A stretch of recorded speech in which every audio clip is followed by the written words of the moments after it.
السلام علیکم رحمۃ اللہ وبرکاتہ۔ ناظرین، ویڈیو کو آخر تک ضرور دیکھیں۔ ویڈیو پسند آئے یا نہ آئے کمنٹس کرنا نہ بھولیں۔ پڑھے لکھے اور کھاتے پیتے گھرانے کی تدفین۔ عبدالستار ایدھی مرحوم سے ایک بار کسی نے پوچھا، آپ نے ہزاروں لاوارث لاشیں دفنائیں، کبھی کسی لاش کی بگڑی حالت یا اس پر تشدد دیکھ کر رونا آیا؟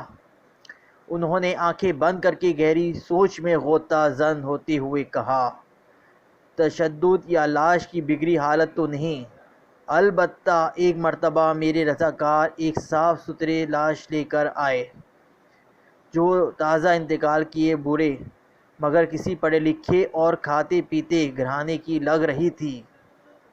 اس کے سفید چاندنی جیسے بالوں میں تیل لگا ہوا تھا اور سلیقے سے کنگھی کی ہوئی تھی۔ دھوبی کے دھلے ہوئے سفید اجلے کلف لگے سوٹ میں اس کی شخصیت بڑی باوقار لگ رہی تھی، مگر تھی وہ اب صرف ایک لاش۔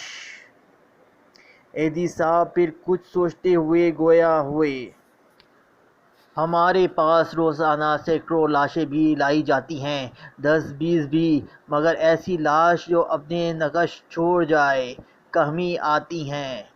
اس لاش کو میں نے غور سے دیکھ رہا تھا کہ میرے رضاکار نے بم پھوڑ دیا۔ اس نے کراچی کی ایک پوش بستی کا نام لے کر کہا کہ یہ لاش اس کے بنگلے کے باہر پڑی تھی۔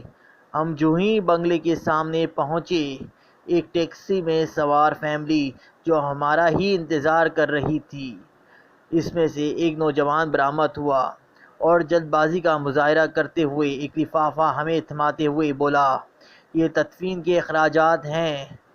پھر وہ خود ہی بربرایا، یہ میرے والد ہیں، ان کا خیال رکھنا، اچھی طرح غسل دے کر تدفین کر دینا۔ اتنے میں ٹیکسی سے آواز آئی، تمہاری تقریر میں فلائٹ نکل جائے گی، جانو پلیز۔ یہ سنتے ہی نوجوان پلٹا اور مزید کوئی بات کیے ٹیکسی میں سوار ہو گیا اور ٹیکسی فراٹے بھرتی ہوئی آنکھوں سے اچھل ہو گئی۔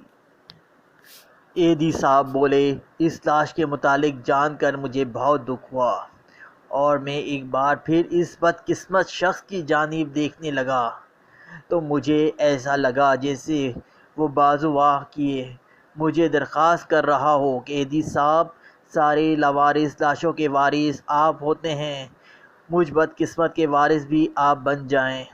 میں نے فوراً فیصلہ کیا کہ اس لاش کو غسل میں بھی دوں گا اور تدفین بھی خود کروں گا۔